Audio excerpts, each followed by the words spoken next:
ನಮಸ್ಕಾರ ರಾಣಿ ಮೇಡಮ್. ನಿಮ್ಮ ಮಗನ ಎರಡನೇ ಮಗನ ಜಾತಕ ನೋಡ್ತಾ ಇದ್ದೀನಿ.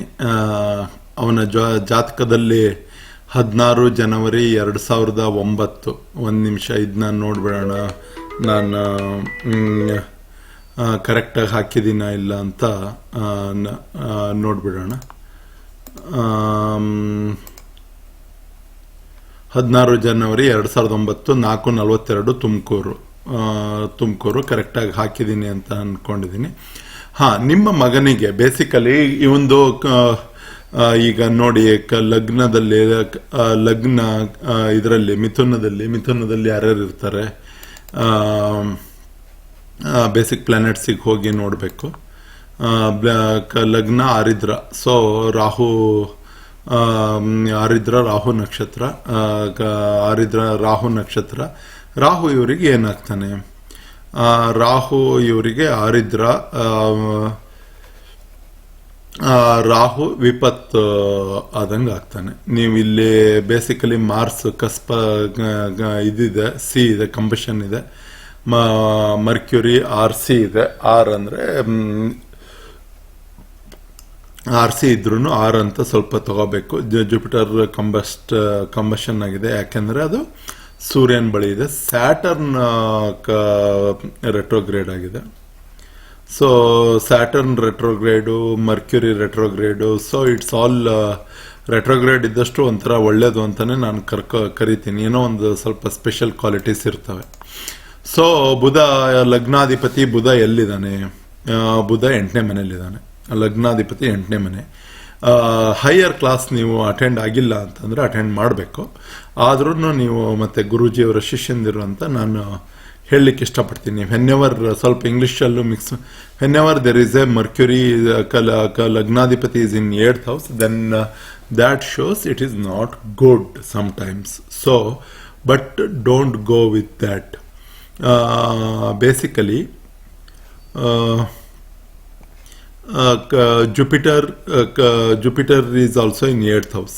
8th house Jupiter is but ಇದು ನೀಚ ಭಂಗ ರಾಜಯೋಗ ಆಗುತ್ತೆ ಅಂತ ನೀವು ನೋಡ್ಕೋಬೇಕು.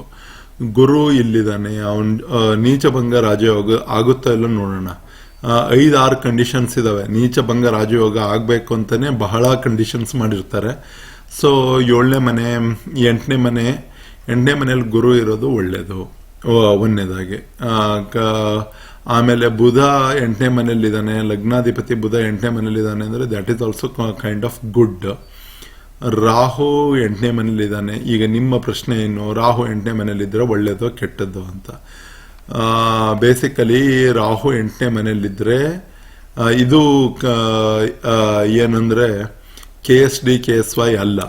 ರಾಹು 8ನೇ ಮನೆಯಲ್ಲಿದ್ದರೆ ಒಳ್ಳೇದು. ಅದನ್ನ ಯಾವಾಗಲೂ ನಾವು ನೆನ್ಪಿಟ್ಕೊಳ್ಳೋದು ಹೆಂಗೆ ಅಂದರೆ, ಕೇತು 2ನೇ ಮನೆಯಲ್ಲಿದ್ದಾಗ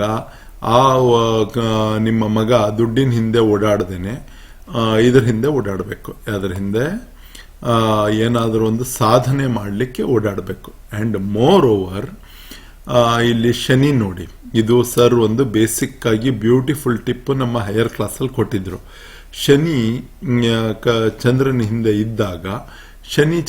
ಹಿಂದೆ ಇದ್ದಾಗ ಅವರು ಏನಾದರೂ ಒಂದು ರಿಸರ್ಚ್ ಮಾಡ್ತಾರೆ ಅಂತ, ಏನಾದರೂ ಒಂದು ಕಂಡು ಹಿಡಿತಾರೆ ಜೀವನದಲ್ಲಿ. He will be doing some innovative research. This is what it shows that. ಆಮೇಲೆ ರಾಹು 8ನೇ ಮನೆಯಲ್ಲಿದ್ದಾರೆ ಅಂದರೆ he will be kind of detective person. ಏನೋ ಒಂದು ಸಾಧನೆ ಮಾಡಬೇಕು, ಸಮಾಜಕ್ಕೆ ಏನಾದರೂ ಒಂದು ಸಾಧನೆ ಮಾಡಿ ಕೊಡಬೇಕಾಗಿದ್ದು. ರಾಹು 8ನೇ ಮನೆಯಲ್ಲಿದ್ದರೆ ಸಮಾಜಕ್ಕಾಗಿ ಏನಾದರೂ ಒಂದು, ಈಗ ಕರೋನಾಕ್ಕೆ ಔಷಧಿ ಕಂಡು ಹಿಡಿತಾರಲ್ಲ ಅದೇ ಥರನೇ ಏನೋ ಒಂದು ಸಮಾಜಕ್ಕೆ ಬೇಕಾಗಿದ್ದನ್ನು ಕಂಡು ಹಿಡಿಯೋದಕ್ಕೆ ಇವರಿಗೆ ರಾಹು 8ನೇ ಮನೆಯಲ್ಲಿರೋದು ಅವರಿಗೆ ಪೂರಕ. ರಾಹು 8ನೇ ಮನೆಯಲ್ಲಿದ್ದಾರೆ ಇದ್ದಾನೆ. ಆಮೇಲೆ ಚಂದ್ರನ ಹಿಂದೆ ಶನಿ ಇದ್ದಾನೆ. This two are really amazing. ಲಕ್ಷಕ್ಕೊಂದು ಕುಂಡ್ಲಿಯಲ್ಲಿ ಈ ಥರ ಸಿಚುವೇಶನ್ ಸಿಗುತ್ತೆ ಅನ್ನಂಗೆ ಸರ್ ಹೇಳಿದ್ದಾರೆ. ಭಾಳ ಜನಕ್ಕೆ ಕಮ್ಮಿ ಇಂಥದ್ದು ಸಿಗೋದು. ಈಗ ನಿಮಗೆ ಇದು ಶನಿ ಯಾತ್ರ ಅಧಿಪತಿ 8 ಮತ್ತು 9ರದ್ದು 8th and 9th ಅಧಿಪತಿ is in 3rd house. 3rd house ಅಲ್ಲಿ ಇದ್ದಾನೆ. ಥರ್ಡ್ ಹೌಸ್ ಅಂದರೆ 389 ಇವ್ರದ್ದು ಬರೋದು 389 ಅಂದರೆ 389 ಅಂದರೆ ಕಮ್ಯುನಿಕೇಶನ್. 3 ಅಂದರೆ ಕಮ್ಯುನಿಕೇಶನ್ ಅಂತ. ನೀವು ಕಾರಕಗಳನ್ನು ನೋಡ್ಕೊಳ್ಳಿ 389. So that is also beautiful. Shani supports 8th and 9th. ಅಂದರೆ ಇವರು ಮಾತಲ್ಲಿ ಏನಾದರೂ ಒಂದು ಮಾತಿಂದನೇ ಏನಾದರೂ ಒಂದು ಕಂಡು ಹಿಡಿತಾರೋ ಏನು ಕಥೆನೋ ಗೊತ್ತಿಲ್ಲ. ಆಮೇಲೆ ಭೃಗು ನೋಡೋಣ. ಭೃಗುನ್ ನೋಡಿದಾಗ ಶನಿ ಮತ್ತೆ ಮಂಗಳ ಜೊತೆಗಿದ್ದಾರೆ. ಶನಿ ಮತ್ತೆ ಮಂಗಳ ಭೃಗುದಲ್ಲಿ ಜೊತೆ ಇದ್ದಾರೆ. ಶನಿ ಮತ್ತೆ ಮಂಗಳ ಜೊತೆಗಿದ್ರೆ ಏನಾಗುತ್ತೆ ಅನ್ನೋದು ನೀವು ಭೃಗು ಕ್ಲಾಸ್ನಲ್ಲೇ ನಂಗೆ ಪರಿಚಯ ಆಗಿರೋದ್ರಿಂದ ನೀವೇ ಫೈಂಡ್ ಔಟ್ ಮಾಡ್ಕೊಳ್ಳಿ. ಆಮೇಲೆ ಕೇತು ನಾರ್ತಲ್ಲಿ ಕೇತು ಒಬ್ಬನೇ ಇದ್ದಾನೆ. ಆಮೇಲೆ ಇದರಲ್ಲಿ ಬುಧನ ಜೊತೆಗೆ ರಾಹು, ಗುರು, ಸೂರ್ಯ ಮತ್ತು ಮೂನ್ ಇಷ್ಟೊಂದು ಜನ ಇದ್ದಾರೆ. So it is more mercury ಜೊತೆಗೆ ಹೆಚ್ಚಿಗೆ ಜನ ಇವರೆಲ್ಲ ಇದ್ದರೆ ಒಳ್ಳೆಯದು.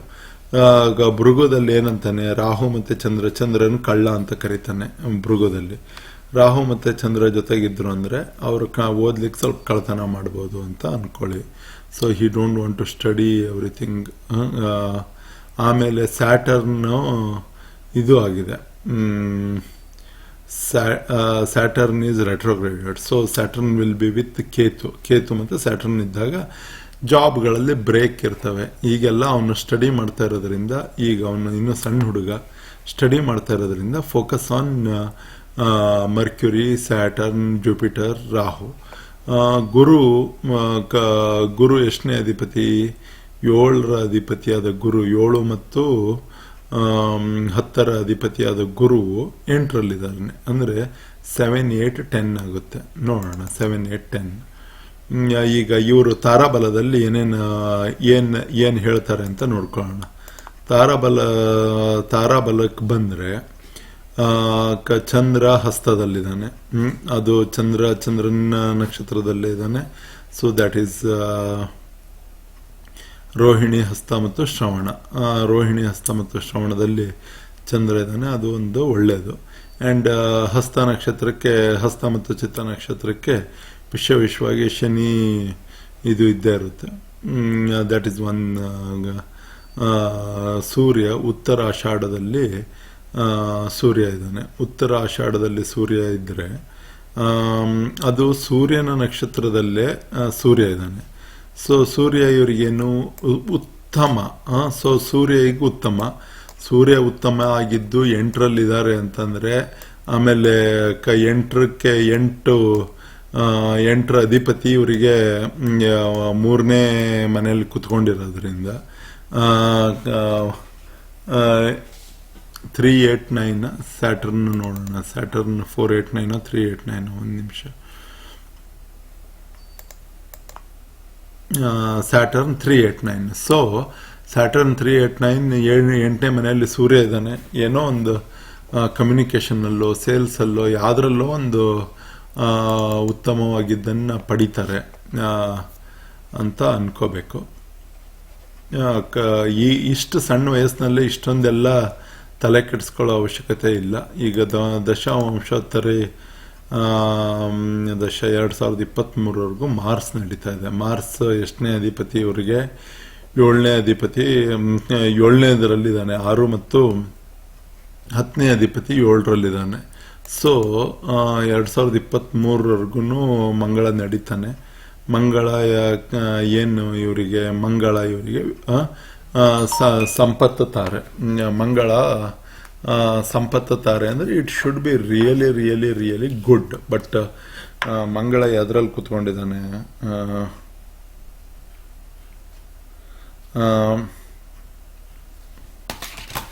ಮಂಗಳ ಎಲ್ಲಿದ್ದಾನೆ?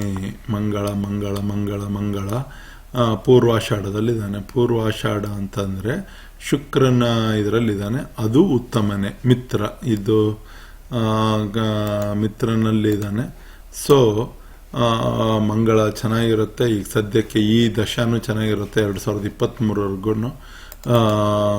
ಆಮೇಲೆ ಮಂಗಳ ಆದಮೇಲೆ ನೆಕ್ಸ್ಟ್ ಯಾವುದು ಬರುತ್ತೆ, ಮಂಗಳ ಆದಮೇಲೆ ರಾಹು ಬರ್ತಾನೆ. ಮಂಗಳ ಆದಮೇಲೆ ರಾಹು ಬರ್ತಾನೆ. ರಾಹು ಹೇಗಿದ್ದಾನೆ ನೋಡ್ಕೊಳ್ಳೋಣ. ರಾಹು 2041 ಇದ್ದಾನೆ. 8ನೇ ಮನೇಲಿ ರಾಹು ಇದ್ದಾನೆ. ನೀವು ಚಿಂತೆ ಮಾಡ್ತಾ ಇರೋದೆ ಮುಂದೆ ರಾಹು ದಶ ಹೇಗಿರುತ್ತೆ ಅಂತ. Let us go and see the basic planets. Rahu ಶ್ರವಣದಲ್ಲಿದ್ದಾನೆ. ಶ್ರವಣದಲ್ಲಿ ರಾಹು ಇದ್ದಾನೆ ಅಂದರೆ ಈಗ ಅದು ಸಾಧಾರಣ ಅಂತ ಇಲ್ಲಿ ಬರೆದಿದೆಯಲ್ಲ, ಶ್ರವಣದಲ್ಲಿ ರಾಹು ಇದ್ದಾನೆ ಅಂದರೆ ಸಾಧಾರಣ. ಬೇಸಿಕಲಿ ಇಲ್ಲಿ ರಾಹು ಇದಾನಲ್ಲ, ಇದು ವಿಪತ್ತು ಮೇಲ್ಗಡೆಯಿಂದ ವಿಪತ್ತಾದ್ರೂ ಭುಕ್ತಿಯಲ್ಲಿ ಸಾಧಾರಣವಾಗಿ ಬರುತ್ತೆ. ರಾಹು ಸಾಧಾರಣವಾಗಿರುತ್ತಾನೆ. ಈಗ ಬಟ್ ನಂಬರ್ಸ್ ನೋಡೋಣ, ಏನೇನು ನಂಬರ್ಸ್ ಕೊಡುತ್ತೆ, ಇವನು ಓದೋದು ಹೇಗಿರುತ್ತೆ. 2041 ಹೊಂದಿರುತ್ತಲ್ಲ. ಸೊ ಅದಕ್ಕೆ ನೀವು ರಾಹುನ್ ಬಗ್ಗೆ ಚಿಂತೆ ಮಾಡಿದ್ದೀರಿ. 1 3 4 7 8 9 10 ಇದೆ. ಎಲ್ಲೂ 12 ಇಲ್ಲ. ಇಲ್ಲಿ 2 4 ಇದೆ, 3 8 9 ಇದೆ. ಸ್ಯಾಟರ್ನಲ್ಲಿದೆ. ಸೊ ಚಂದ್ರ ಮತ್ತು ಸ್ಯಾಟರ್ನ್ ಇರ್ತಾನೆ. ಅವನು ರಿಸರ್ಚ್ ಓರಿಯೆಂಟೆಡ್ ಆದರೂ ಮಾಡಲಿ, ಏನು ಸೇಲ್ಸ್ ಆದ್ರೂ ಮಾಡಲಿ, ಬಟ್ ದುಡ್ಡಿನ ಬಗ್ಗೆ ಫೋಕಸ್ ಮಾಡ್ದೇನೆ ಅಥವಾ ಜಾಬ್ ಏನು ಕಂಡುಹಿಡಿಬೇಕು ಅನ್ನೋದ್ರ ಬಗ್ಗೆ ಹೆಚ್ಚಿಗೆ ತಲೆ ಕೆಡಿಸ್ಕೊಳ್ಳೋದು ಅನಾವಶ್ಯಕ ಅಂತ ಕರಿತೀನಿ. ಈಗ 10th ಕಸ್ಪಿಗೆ ನೋಡೋಣ. ಕಸ್ಪಲ್ಲಿ 10ನೇ ಅಧಿಪತಿ ಯಾರು? 10ನೇದು ಕೇತು. ಸೊ ಕೇತುನ ಜಾಬಿನ ಬಗ್ಗೆ ಅಷ್ಟೊಂದು ತಲೆ ಕೆಡಿಸ್ಕೊಳ್ಳೋದು ಬೇಡ. 11 ಸ್ಯಾಟರ್ನ್. So go behind. ಅವನಿಗೆ ಲಕ್ ಬರೋದೆ 11ನೇ ಅಧಿಪತಿ ಸ್ಯಾಟರ್ನ್. 11ನೇ ಅಧಿಪತಿಯಲ್ಲೇ ನೋಡ್ಕೋಬೇಕು. 9ನೇ ಅಧಿಪತಿ ಮೂನ್ ಇದೆ. ನೋಡ್ರಿ ಈಗ 9ನೇ ಅಧಿಪತಿ ಮೂನು, 11ನೇ ಅಧಿಪತಿ ಸ್ಯಾಟರ್ನ್, 7ನೇ ಅಧಿಪತಿ ಶುಕ್ರ, 6ನೇ ಅಧಿಪತಿ ರಾಹು. 6ನೇ ಈ ಥರ ಇದೆ. ಈಗ ಓದಬೇಕು, ಅವನು ಏನು ಇಚ್ಛೆ ಪಡ್ತಾನೆ Saturn. So Saturn is more dominant. 389 is more dominant. ಒಂದ್ಸಲ ನಕ್ಷತ್ರ ನಾಡಿ PDF ಅಲ್ಲಿ ನೋಡಿ ಒಂದ್ಸಲ 389 ಅಂತಂದ್ರೆ ಏನಾಗುತ್ತೆ ಅಂತ. ಈಗ ರಾಹು ಸಿಕ್ಕಾಬಡೆ ಇದನ್ನ ಕೊಡ್ತಾ ಇದ್ದಾನೆ, ಭಾಳ ನಂಬರ್ಸ್ ಕೊಡ್ತಾನೆ. ಬಟ್ ರಾಹು ಭಾಳ ನಂಬರ್ಸ್ ಕೊಟ್ರು ಯಾವುದು ಅವನಿಗೆ ಈಗ ಇದರಲ್ಲೂ 389 ಇದೆ, ಸ್ಯಾಟರ್ನು 389 ಇದೆ. ಈಗ ನಮ್ಮ ನ್ಯೂಮರಾಲಜಿಯಲ್ಲಿ ಹೇಗೆ ಕಾಮನ್ ನಂಬರ್ಸ್ ತೆಗಿತಾರಲ್ಲ, ರಾಹು 389 ಇದ್ದಾನೆ. 389 1389 1389. ಈಗ ಎಜುಕೇಷನ್ನಿಗೆ ಯಾವುದು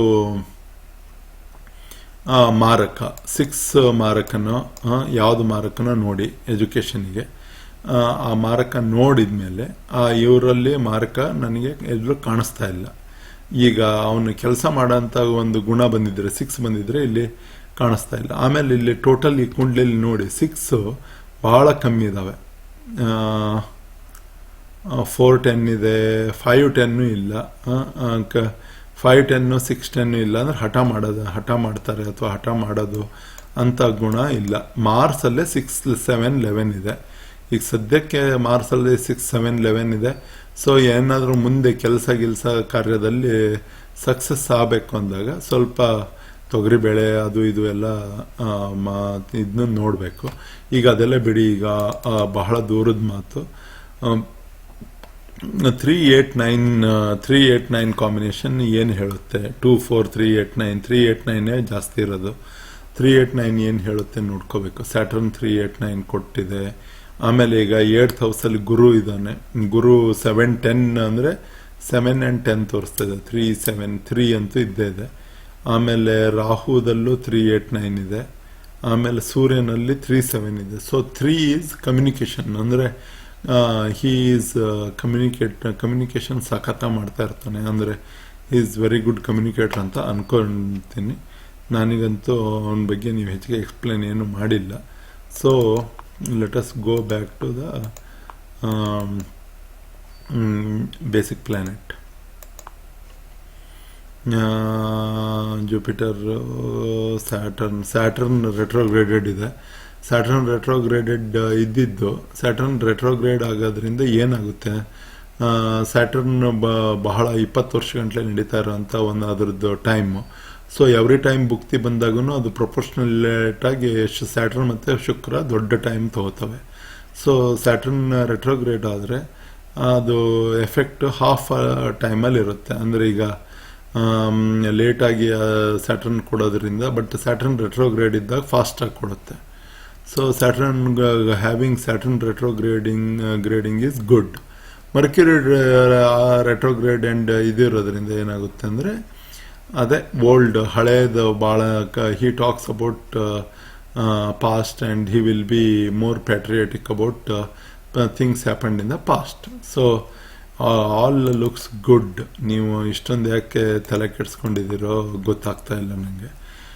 ರಾಹು ಎಂಟನೇ ಮನೆ, ರಾಹು ಎಲ್ಲರೂ ಇರಲೇಬೇಕಲ್ಲ ಸರ್. ಒಂದ್ಸಲ ಹೇಳಿ ಕಾಮಿಡಿ ಮಾಡಿದರೆ ಏನಮ್ಮ ಮಾಡೋದು, ರಾಹು ಕೇತುಗಳನ್ನು ಓಡಿಸ್ಬಿಡ್ಬೇಕಂತ. ಎರಡನೇ ಮನೇಲಿ ಕೇತು ಇದ್ದಾನೆ. ಕೇತುಗೆ ಶನಿ ದೃಷ್ಟಿ ಇಲ್ಲ, ಚಂದ್ರನ ದೃಷ್ಟಿ ಇಲ್ಲ. ಸೊ ಆಮೇಲೆ ಶನಿ ರಾಹುನ ಮೇಲೆ ದೃಷ್ಟಿ ಬಿಟ್ಟಿಲ್ಲ, ಚಂದ್ರನ ದೃಷ್ಟಿನೂ ರಾಹು ಮೇಲಿಲ್ಲ. ಸೊ ಅಂಥ ಪರಿ ಚಿಂತೆ ಮಾಡೋದೇನಿಲ್ಲ. ಶನಿ ಹಿಂದೆ ಚಂದ್ರ ಇರೋದು ಅದು that is a very very positive thing. Please ಎಲ್ಲ ಒಳ್ಳೆಯದಾಗಲಿ. ಗಣಪತಿಯ ನಮಃ. ಯಡಿಯೂರು ಸಿದ್ಧಲಿಂಗೇಶ್ವರ, ವೀರಭದ್ರೇಶ್ವರ ನಮ್ಮ ಗುರುಗಳು ಎಲ್ಲರೂ ಇವರಿಗೆ ಆಶೀರ್ವಾದ ಮಾಡಲಿ. ಒಳ್ಳೆಯದು.